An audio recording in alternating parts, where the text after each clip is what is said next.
everyone, welcome to Shahja Floor. In this video we talk about Hindu Marriage Act 1955. Guys, Hindu Marriage Act में हमने आपके साथ section 1 से लेके section 25 तक आपके साथ वन बाय वन डिस्कस किया है।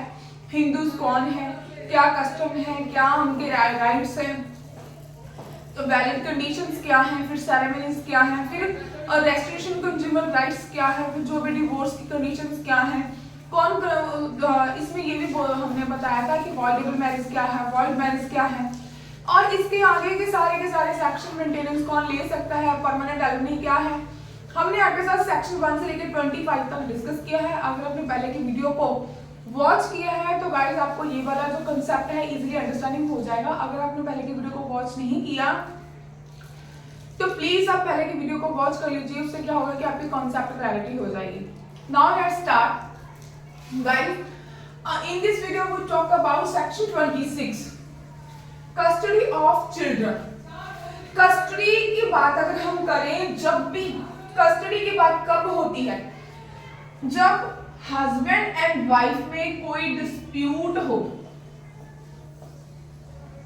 वो पेंडिंग हो कोर्ट में,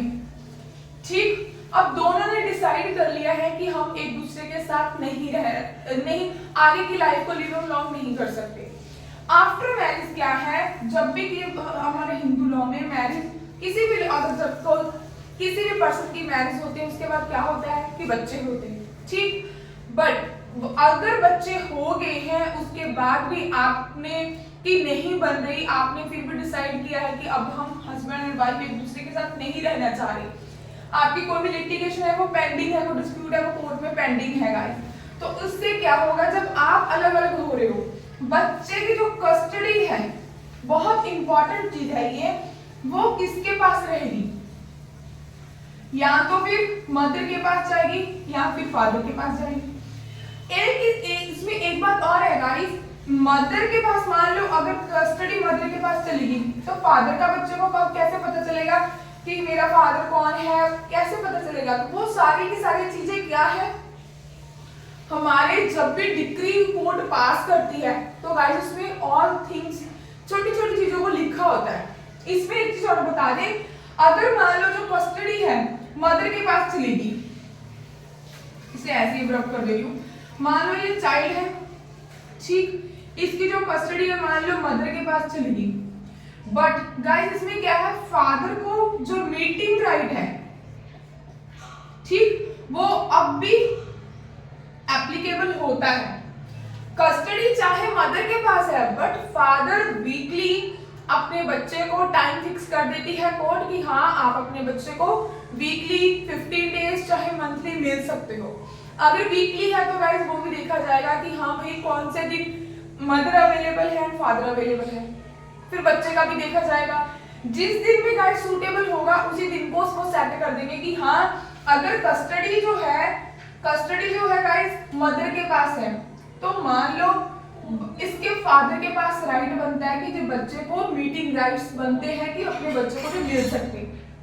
ठीक। अब थोड़ा सा हम देख लेते हैं कि जब भी कोर्ट डिक्री पास करती है तो तीन चीजों को बहुत ध्यान में देती है, कस्टडी, मेंटेनेंस एंड एजुकेशन।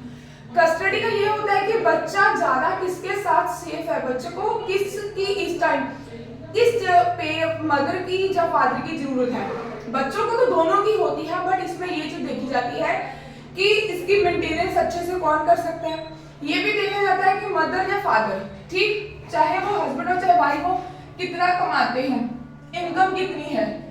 ठीक। अगर जिसकी इनकम अच्छी होगी गाइस उसको एजुकेशन भी दिला सकता है, उसको फूड वगैरह भी उससे अच्छे से मिलेगा, खाना भी मिलेगा, कपड़ा भी मिलेगा, रहने के लिए भी अच्छा मिलेगा, ठीक। ये सारी की सारी चीजें क्या है, ये देखा जाता है कि अगर तो हस्बैंड के पास जा रही है, ठीक, कस्टडी तो हस्बैंड का देखा जाएगा, भाई हस्बैंड कितना वेल एजुकेटेड है एंड कितनी इसकी इनकम है। अगर वाइफ के पास जा रही है कस्टडी तो ये भी देखा जाएगा कि वाइफ कितनी वेल एजुकेटेड है, कितनी इसकी इनकम है। ये तीनों चीजें थोड़ा सा ध्यान में रखी जाती है, इसीलिए कि कस्टडी किसके पास जाएगी, मोस्टली क्या होता है कि 5 साल से कम के बच्चे की जो कस्टडी होती है गाइस वो मदर को प्रेफर किया जाता है, बट ऐसा कुछ रेयर केस होते हैं। अगर आप प्रैक्टिकल देखोगे तो ऐसा भी कुछ नहीं है जिसके पास फर्स्ट, ये मैं आपको एक प्रैक्टिकल नॉलेज बता रही हूँ कि जिसके पास फर्स्ट पहले दिन से कस्टडी चलेगी, जब माता पिता दोनों अलग हो रहे तो कस्टडी लास्ट टाइम तक उसी के पास रहती है। ठीक, अब मैं थोड़ी सी आपको बेयर लैंग्वेज आपके साथ डिस्कस कर देती हूँ। गाइस, बेयर एक्ट अपना ओपन कर लीजिए। In any proceeding under this act, इस एक्ट के अंदर जो प्रोसीडिंग है, द कोर्ट में फॉर्म टाइम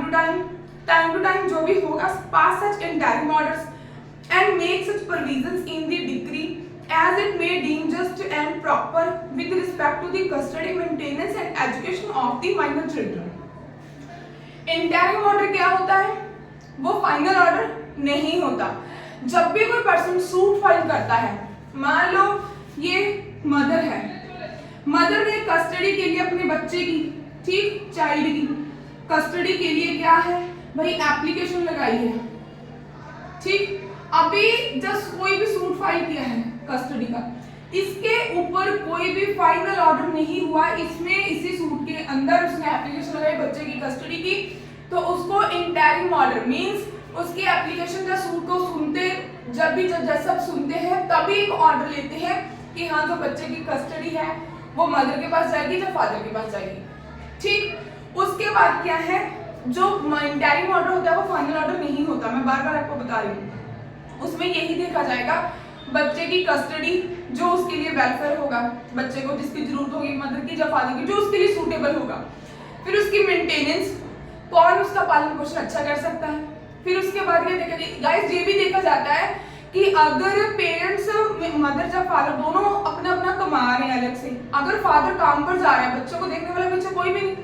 बहुत सारी चीजों को देखने के बाद ही कोर्ट डिसाइड करती है कि बच्चे की कस्टडी किसके पास जाएगी। ठीक, तो मेंटेन, फिर एजुकेशन का भी देखा जाता है कि बच्चों को अच्छी एजुकेशन मिल सकती है, कौन दिला सकता है, फादर या फिर मदर। इसके बाद क्या है, consistently with their wishes where possible, जितना पॉसिबल होगा उतना कोर्ट कॉम्प्रोमाइज कोऑपरेट करती है। सॉरी, अब बच्चे की विश में पूछी सकता, कोर्ट पूछती है कि आपको किसके साथ रहना है, मदर के साथ या फादर के साथ। And may after the decree upon application by petition for the purpose made from time to time,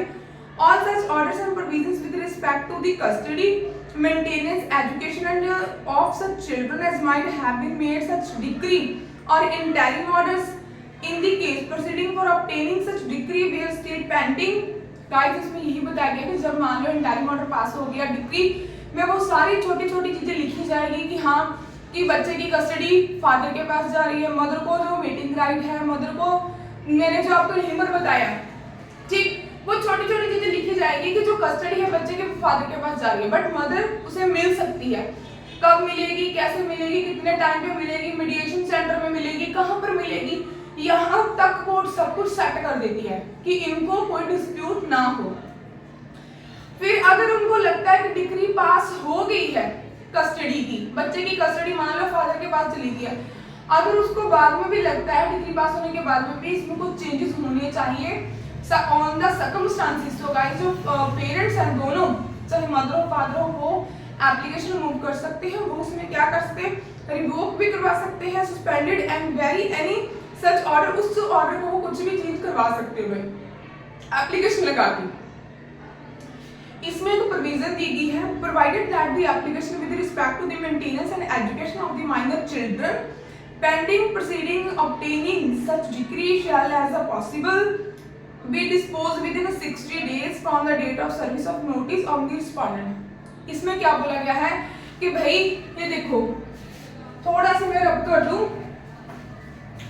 जब भी किसी ने भी, चाहे मदर हो फादर हो, किसी ने भी एप्लीकेशन मूव की है, ठीक, यहाँ पर क्या है, मदर है, इसने बच्चे की, चाइल्ड की कस्टडी के लिए, ठीक, एप्लीकेशन मूव की है कोर्ट में, ठीक, इसने मान लो 1/24 को की, तो गाइस जब रिस्पोंडेंट को, फादर को मींस रिस्पोंडेंट को नोटिस हुआ है जिस तारीख को, उस डेट से 16 डेज में ये वाली जो एप्लीकेशन है इसकी डिस्पोज ऑफ होगी, ठीक। इसमें यही बताया गया है कि बच्चे, इसमें गाइस एक बार मैं आपको और बता दूं कि अगर दोनों कैपेबल नहीं है, ये रेयर केसेस होते हैं, अगर फादर भी कैपेबल नहीं है, मदर भी कैपेबल नहीं है, तो गाइस के इसकी जो कस्टडी है बच्चे की, ग्रैंड पेरेंट्स ले सकते हैं, तो इसका आंसर है यस। फैमिली में से कोई भी, जैसे ताया चाचा या फिर बुआ फूफी, ठीक है, या फिर अपने मान लो कि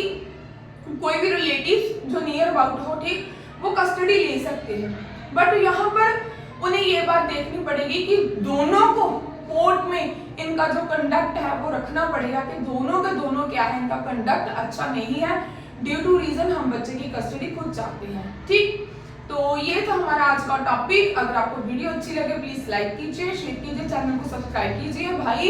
इसमें हम आपके लिए एफर्ट्स लगा रहे हैं कि जो चीजें हमको नहीं किसी ने अच्छे से बताई हम आपके साथ शेयर कर रहे हैं। अगर आपको इम्प्रूवमेंट की जरूरत है आप मुझे बताइए कि मैम यहाँ पर आप इम्प्रूवमेंट कीजिए, मैं ट्राई करूंगी कि वहां पर आपके लिए उसी एफर्ट्स में वीडियो बनाऊंगी। ठीक, अगर आपको कुछ भी चेंजेस चाहिए आप मुझे बताइए। गाइस इस वीडियो को लाइक कर दीजिए, शेयर कर दीजिए, इससे क्या होगा हमें थोड़ा सा हौसला होता है, मोटिवेशन होते हैं, तो आपके लिए और नई नई वीडियोस लेकर आते हैं। अगर आपके पास कोई टॉपिक है आप वो भी हमारे साथ शेयर कर सकते हैं, हम ट्राई करेंगे कि उसके ऊपर भी आपके लिए वीडियो बना दें। Thanks for watching.